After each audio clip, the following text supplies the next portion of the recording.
Hello Midway Wool friends, I am here to show you these really cute wreaths that take 2 seconds to make. So let's get started. You're going to need 45 to 50 inches of your favorite wool. And this is cut at 1 inch in width. And then you're going to need a really sharp needle. My favorite is a 22 chenille needle. And then you're going to need some pearl cotton thread about 30 inches. So let's begin.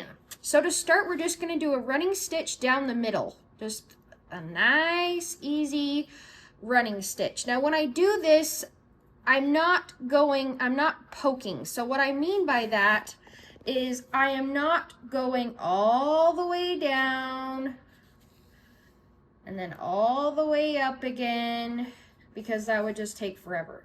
So I'm taking a bite of the wool with my needle and then pushing it to the bottom, taking a bite of my wool and push it down, a bite of my wool and push it down, a bite of my wool and push it down. Now, when you're doing these wreaths, they need to be close by. So what I mean by that is you're going to take a little bite and then close by do another bite. So don't take huge, long gaps like that. They need to be really close running stitches, so then your wreath is really tight. So I'm just going to do that for this strip. Whoa, as I get a little, there we go. So as you can see too, my running stitch isn't perfect, and that's fine. Whoop, and then it cinches. That's kind of fun.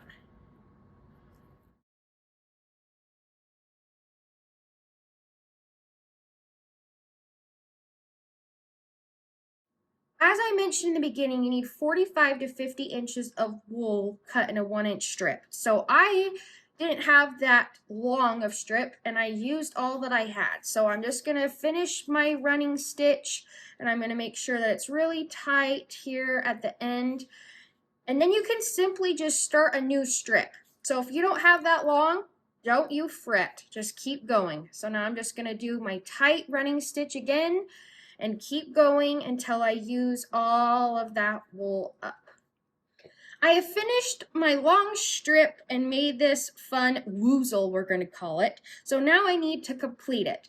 So what I found is that if I don't cinch this up really tight and kind of tie off my end, I have found that it gets loose and kind of creates this weird loose part in my when it's all finished in my wreath. So I'm just going to go back and forth for a minute on that end, keeping my string really tight, but I'm not going to do any sort of fancy stitch. I'm just going in and out of it for a second to make sure that it stays tight.